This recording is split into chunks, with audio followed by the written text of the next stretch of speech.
Walang tunjang musuh prajurit penarukan.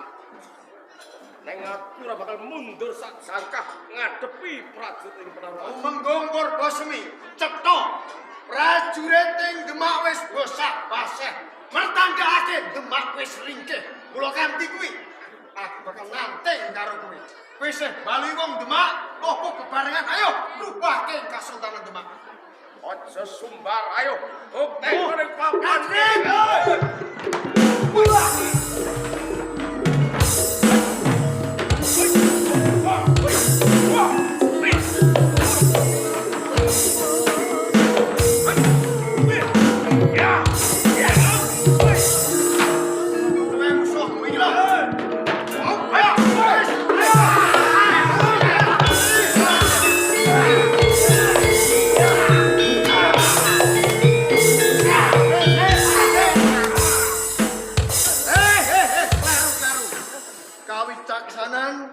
Astane Kang Mas Adipati. Mula kanthi kuwi tak munjuk atur. Wanimu kroyokan. Ijen ijen.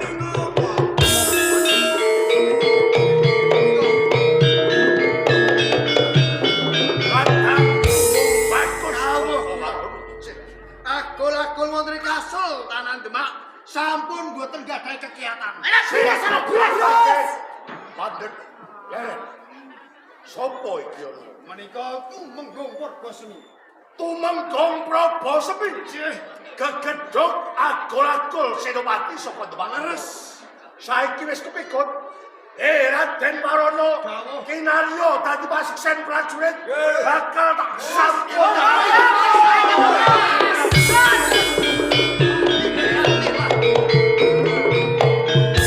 Apa Guru Walang Sungsang?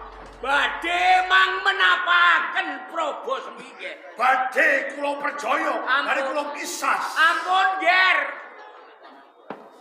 Prabu Semi sinaosa senopati saking Demak. Kula upamaaken kados timun bungkik jaga ibu. Kok saged ngaten? Nek panjenengan mejahi kalih Prabu Semi, mangke panjenengan kisalan lacak ngenani keringgian Kasultanan Demak. Jalaran ingkang mangertosi padha wadining kakiyatan wonten ing Demak Bintara, Prabu Semi nggih lajeng keparingipun Bapak Guru Walang Sungsang. prayoginipun Prabu Semi dipun lebetaken wonten ing pakunjaran. Nek esuk dikum, nek awan panas drandang dipepe, mengke nek pun kepanasan garing diselepno nggih. Syukur. Menawi boten ngaken karinggian ing Demak Bintara, Dipun siksa nggih. diajar disiksa. Syukur. Mati Prabu Semi. Prajurit, aja wedi kangelan. Siksa lebokke nyang. Ayo, Saran.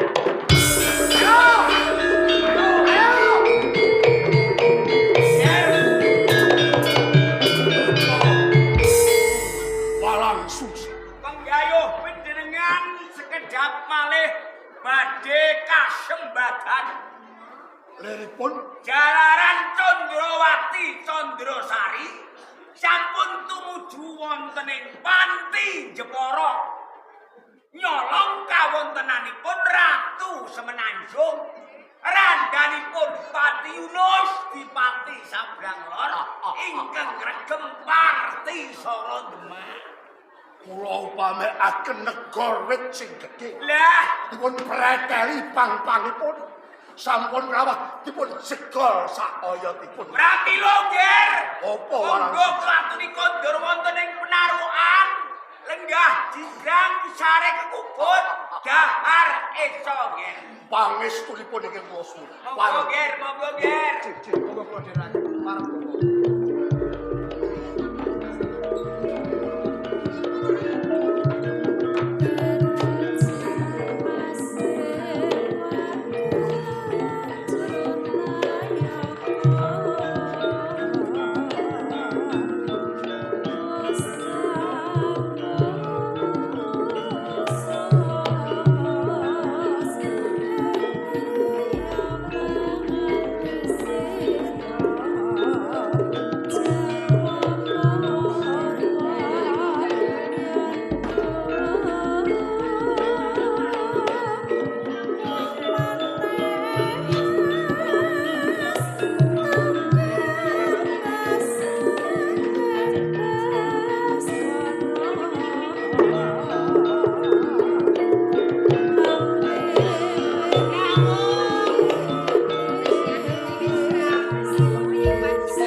mesti aku nglamun dhewe ora ana kancane. Lho, dilala iki kok ya wis rampung nggonmu nindakake kewajiban iso ngadeg karo aku. Tak jak jejagungan yo yo. Oh, ngaten nggih, Ndara. Ngene lho yo.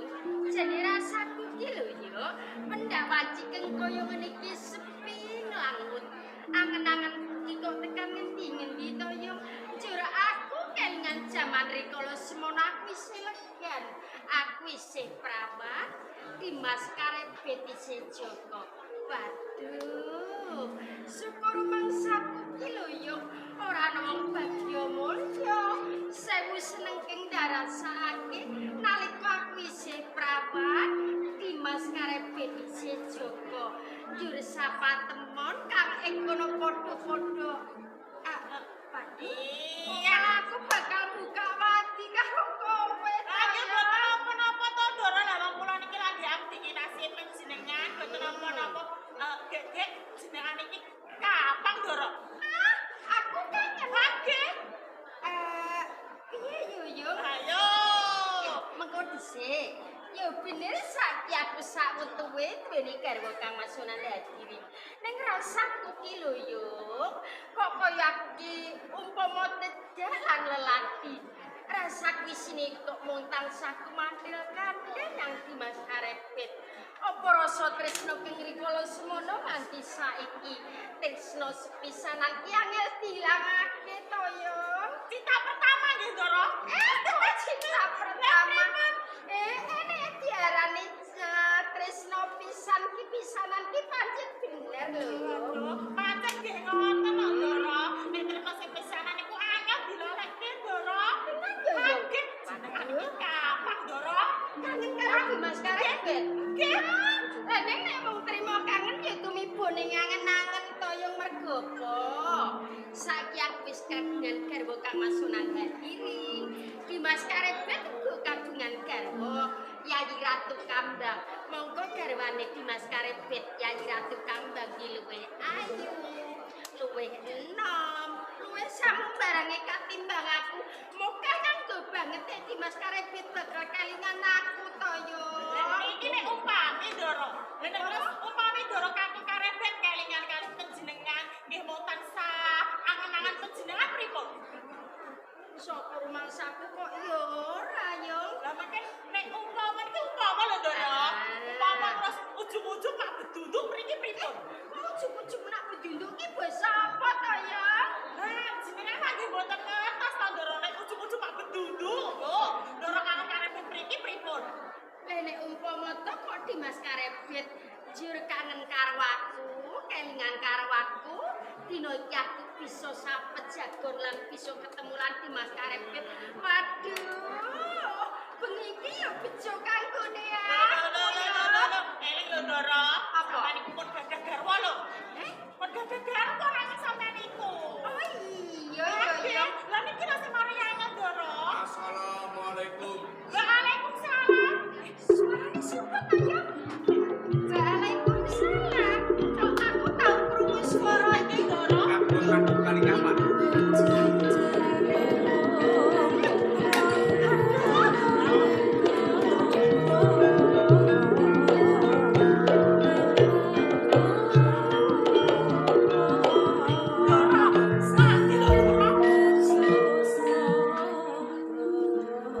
Anggota.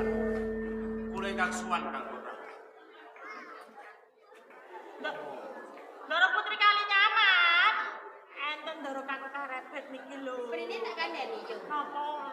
Matur karo Dimas Karebet. Nek dina iki aku ora butuh tampa tamu. Cepane padahal mah ya dirasani jare kangen. Ndara Kakung. Kepiye?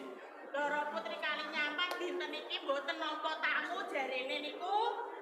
Dadi iki kanggo ratu kali nyamat ora kersa nabi tamu. Nggih. Ndara nek jenengan kok dirasani. Nggih. Nggih jenengan. Matur marang bendaramu putri. Pripun? Ento Karebet Joko Tingkir suwan, jalaran Karebet Joko Tingkir kangen. Iya, jenenge kan pacar. Iki. Ndara Putri. Apa meneh? Ndara Kakung Karebet sowan mriku Kangen karo aku. Nggih, kangen sampean. Aku ora butuh dikangeni. Kok jenengan matur nek kangen. Takon lho. Niki pripun? Dikongkon bali wae. Bali tenan. Boten emane Mas. Dikongkon bali ora sing eman titik sapa. Wong aku ya ora kangen ora apa kok ya. Sono dikongkon bali ya. Boten betul. Ora. Tenan iki. Kepiye pawangsulane bendaramu putri? Jenengan iku dikon beli mawon sanjane boten kangen. Kang Mbok Ratu Kalinyamat ora kangen karo aku. Aja percaya apa percaya sampe rasane jare kangen. Oke. Kang Mbok Ratu Kalinyamat. Karo yoyo kula saking Kasultanan Demak Bintoro tumuju wonten Panti Jepara awit kula kapang kalian panjenengan. Sasampunipun kula sowan wonten ngersa panjenengan, semunipun boten kastu anggenipun sowan kula wonten ngersa panjenengan. Menawi kados ngaten boten wonten ginanipun kula mapan wonten Panti Jepara, kepareng kula nyuwun pamit Kang Mbok Ratu. Dimas.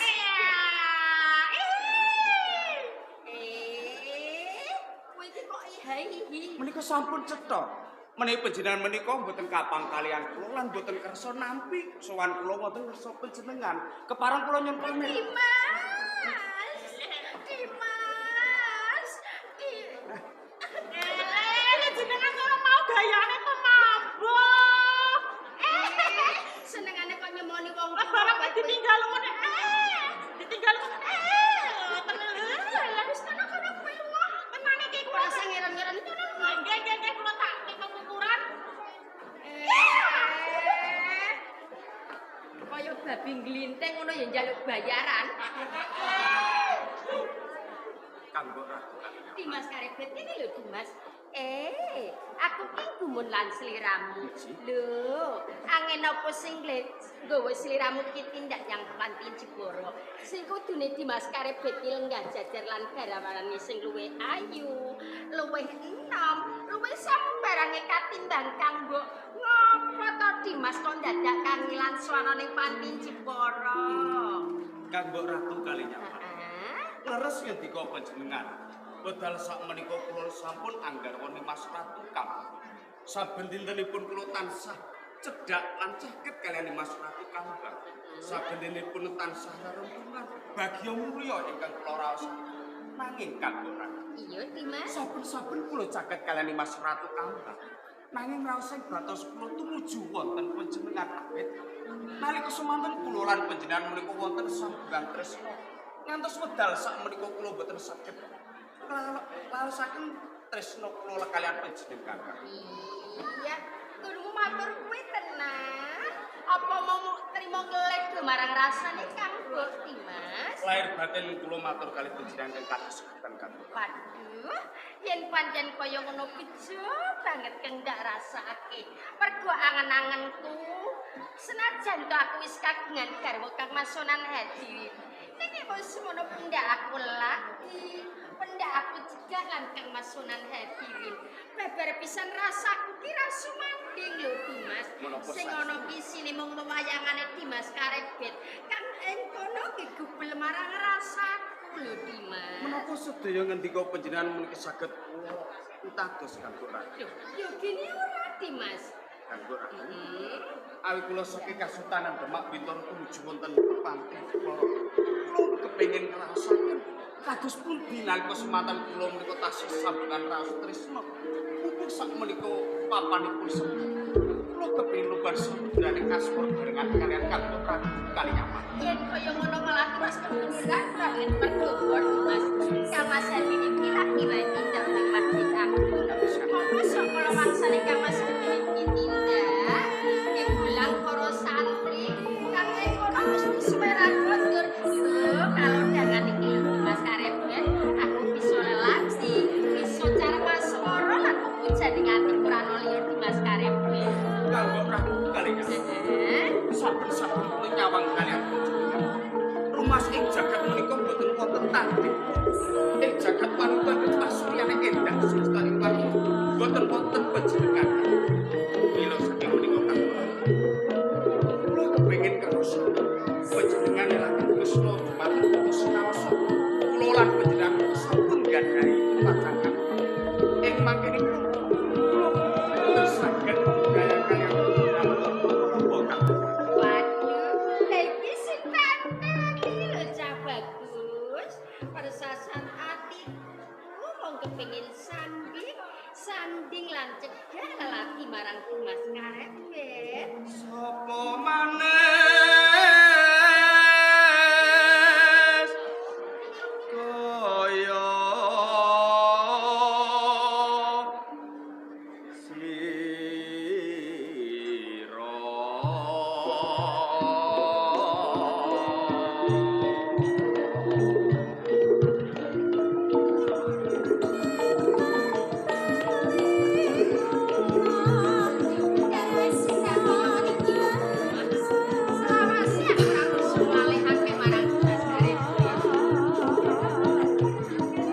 Nangir kodenya mangundo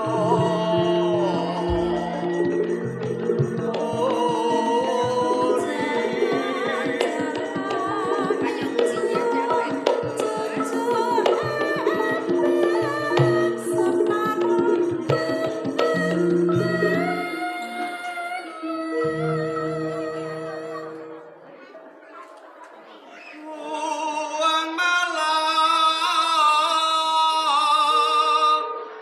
nyangka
Dimas. kanggo ratu kalinya. Waduh, soalnya kok kira sabar lho Dimas, pengen lagi marang Cah Bagus ya Dimas Karebet. Perkawis menika panjenengan ampun wasalan sumelangkang. Ing mangkenipun kula badhe lelaki kalian panjenengan kanggo ratu kalinya. Dimas, kalamun kok aku cedak lan Dimas kaya ngene. Saka rumangsaku iki lho Dimas, gek seneng wong trimo tiweneke aku. Lho wong wadon liyane iki ora kebatin lho Dimas. Assalamualaikum. Suarane sapa ya Dimas? Assalamualaikum. Kang Mas Satiri. Mas Satiri, Waalaikumsalam. Waalaikumsalam. Alah sampean iki kanggo Iki piye Dimas? dos pundi kanggo ratu. Assalamualaikum. Mati aku. Waalaikumsalam. Nggih Kang Mas. Alah. Dimas. Mati aku. Dimas, kok rimbuli kaya ono judulane. Sliramu lewat kono ya Dimas ya. Wonten sedunane iya.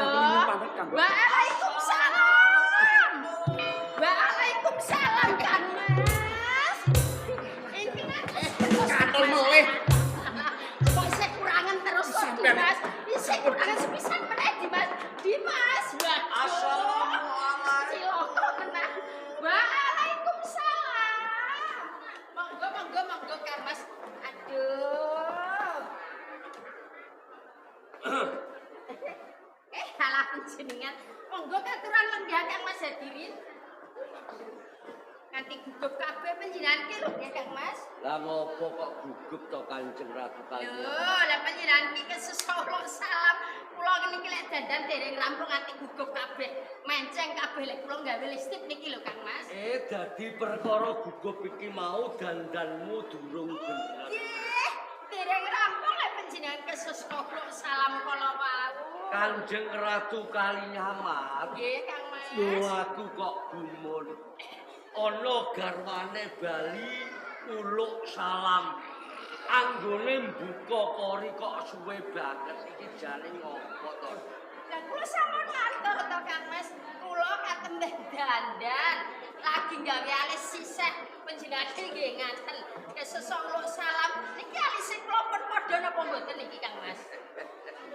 Yen saka rumangsaku alise Kanjeng Ratu Kalinyamat iki sisian. Nggih to Kang Mas. Jiwa karo tengen. Iya panjenengan kok nggih.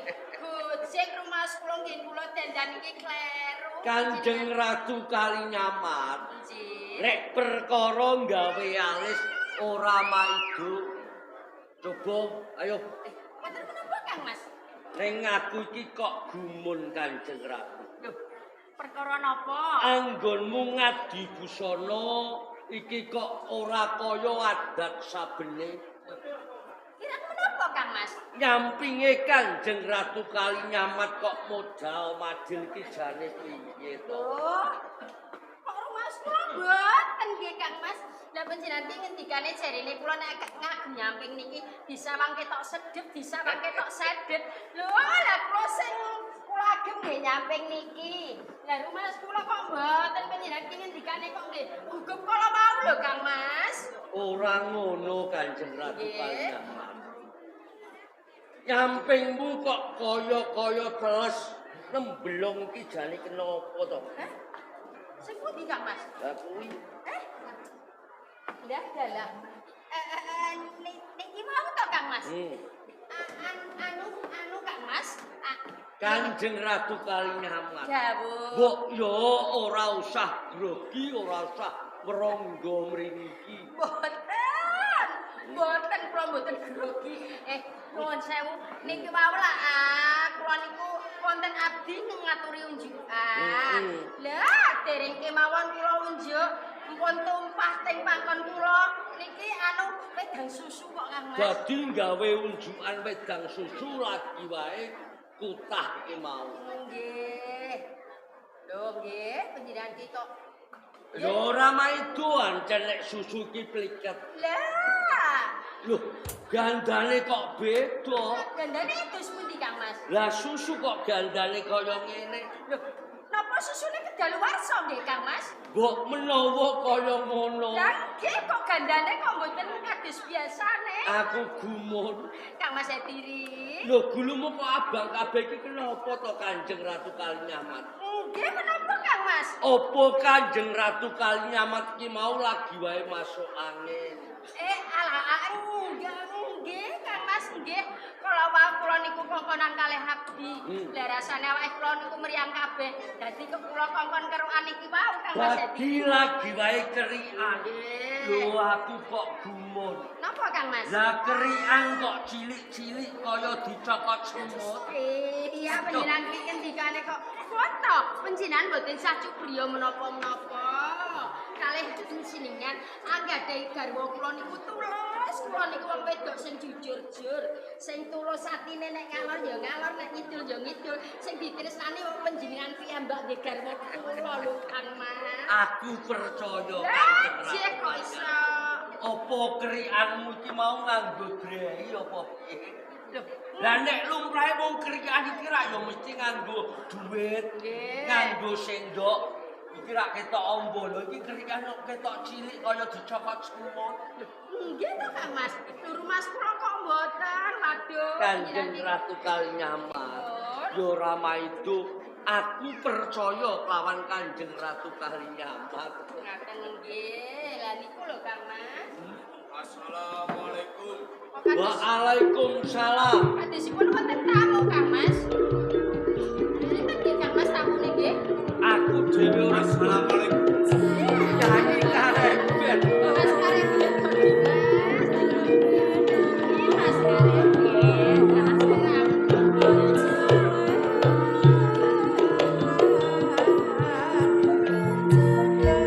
Mas Karebet. Kanggo Ratu Kalinyamat. Kabare nyang Kasultanan Demak kepiye cah Pangestu panjenengan kanggo keluarga wonten Kasultanan Demak Bintoro kalis sambi kok. Kanjeng Ratu. Menapa-menapa kanggo. Kanjeng Ratu Kalinyamat. Kanjeng Ratu. Alah. Kok geding aku? Bagekke yo bagekke mongko iki tamu nyang Panti Jepara. Apa meneh tamune iki Yayi Karebet saka Demak Bintoro. Mbok yo aku tak melu bagekke. Wis rampung apa durung? Jeneng sedulur dangu mboten ati kepanggih. Kula kangen. Lho, lagi kangen kalih dulure panjenengan iki kira nyelok. Durung rampung to. Wis kono dibacutke. Senengane panjenengan iki nggih ngoten kok nggih. Mas Karebet. Kanggo Ratu. Aku iki gumun lan sliramu lho, Mas. Menapa kanggo. Banget. Biyen isih Joko saiki wis kagungan garwa. Lho kok isih pancet bagus ora karo. Kanjeng Ratu. Kanggo Ratu Kalinyamat. Kanjeng Ratu Kalinyamat. Kanjeng Ratu. Senaosa panjenengan menika sampun yuswa sepuh. Iya. Anu pasukanipun tasih ayu lho Kang. Alhamdulillah. Mangkel aku. Lho wonten menapa kok Kang Mas? Aku iki rak yo sedulure to Kanjeng Ratu Kalinyamat. Aku kelawan Yayi Karebet iki rak yo isih pernah sedulur. Mbok yo genti-genden sing Oh, dadi gageh. panjenengan nggih kapang kalih Dimas Karebet. Yo ora mung cukup kapang wong Yayi Karebet iki ora nate sowan nyang Panti Jepara Nggih, jare. nggih mboten menapa-menapa padha-padha dulur kok nggih. Wis rampung apa durung? Sampun, monggo nek kang kalih Dimas Wis Karebet. rampung tenan. Sampun, Kang Mas. Nek ngono Monggo. genti-genten. Padha-padha dulure kok nggih. Yayi Karebet, anggonmu tindak ing Panci Jepara iki mau pancen tindak langke apa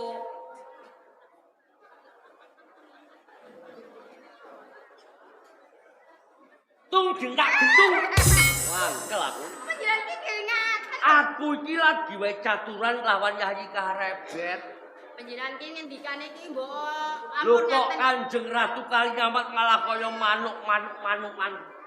Mboten ngaten. Panjenengan iki piyayi kakung ki nek ngendika ki mbok rada cetha, mbok rada banter panjenengan ki ngendikane nggih ngaten. Anjen wis dadi watak pantunku jare. Lah nggih niku kersane Dimas Karebet Cih, Kang Mas, tangga. kula mboten kurang. Kowe iki ya padha ae kok Yayi Karebet. Sing tak jak caturan iki rak ya sliramu. Lho sing disawang kok kanggokmu Kalinyamat. Lah ngenipun panjenengan ngendika menika mboten seru kok Kang. Ngono. Jin, Yayi Karebet. monggo-monggo katuran regah kanggo kuwi. Kok kadingaren janur gunung kersa sowan ing Panti Jepara. Jane sowane Yayi Karebet iki mau ana wigati apa tindak langke to Yayi. Kang Mas, saderengipun kepatur kula pareng ngaturaken sembah pamrih kunjuk. Ya tak tampa raliwat puja pamujine wong tuwa enggal marake tampan ana Yayi. Sangat anggen kula mundi didadosaken jin.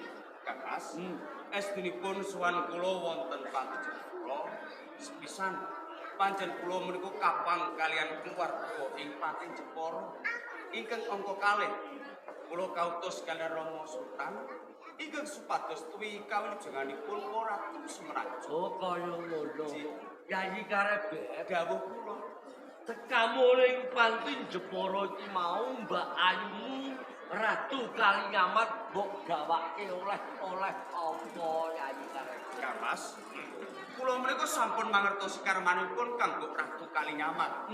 Karmanipun kanggo Ratu Kalinyamat menika pelem golek. Dadi kok gawake oleh-oleh pelem golek Nggih, Kang. saka Demak Saking Bintoro. Kasultanan Demak Bintoro. Kanjeng Ratu Kalinyamat. Dawuh. Apa anggone nggawa oleh-oleh pelem golek iki mau wis kok dahar Kanjeng Ratu Kalinyamat. Sampun Kang Mas. Rasane piye? Bala. Kang Mas. Pelemipun Dimas Karebet niku rasane seger boten karuan. Pelem golek kok ya Nggih. gedhe tur dawa. Nggih. Rasane seger rek dipangan. Aku kira-kira mbok engahi apa ora? Ah mesti to wong bojone kok nggih. Mbok engahi apane? Peloke Kang. Mleteni wong. Wong to ora ketang pelok-pelok diengahi wong bojone gemati. Mbok engahi peloke. Nggih. Ora apa-apa pelok-pelok lah yo tak pangah. Lah anjing wong Lah bojone. iki mau Yayi Karebet sowan ing panti Jepara. Nggih. Apa yo wis kok subuhi kan? Pendak Dimas Karebet suwan ning Pati Jepara niku siji sing diarep-arep suguhane jeruke kula niku lho Kang Mas. Ngenali Yayi Karebet iki Nggih. jeruk keprok. Nggih. Apa wis kok suguhke? Sampun. Kira-kira wis dimaem apa durung? Lah meniku Yayi Karebet Gawuh kula Kang. dadi suwanmu nyang panti Jepara iki mau uga disuguhi jeruk keproke Mbak Ayumu Kalinyamat. Leres Kang Mas. Apa ya wis kok maem? Sampun Kira-kira aku mbok engahi apa ora? panjenengan ingkang kagungan nggih kula ngengeng Mbok engahi apane? kulite. Mateni wong. Gak pahit. konto kulit-kulit nyatane nggih tesih dibagi pencinta. Kanjeng Ratu Kalinyamat. Nggih. Yo ora ketang kulit, ora ketang kelok, yo tak pangan mergo aku seneng. Nggih. Yayi Karebet Kang Mas Sunandadiri. yen perkara sowane Yayi Karebet ing panti Jepara kepengin tuwi kawilujengane Ratu Simenanjung iki. Iki sing mangsuli ora Kang Mas Hadiri lajeng Simara age takonana kelawan Mbak Ayumu Ratu Kalinyamat. Dimas Karebet. Kanggo Ratu Kalinyamat. Kados pundi kahananipun Ratu Semenanjung? Waduh, mau semenanjung bagas waras ora ana alangan sawiji apa. Sliramu pengen pinanggih to Dimas? Menawi dipun parakaken kula pinanggih kalian Ratu Semenanjung. Nek ngono malah Dimas kebeneran saben dina sing cedhak lalati marang mau semenanjung iki kang mbok Kalinyamat. Yen ngono rasane kok dilarapke kang mbok yo. Ayo Dimas tak larapke yo, ayo.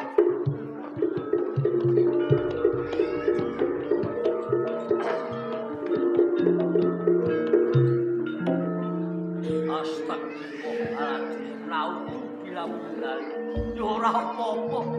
Wong Ratu Kalinyamat lawan Karebet kae isih kalebu sedulure. Nek ora ketang sedulur mbok ya aja kaya ngono.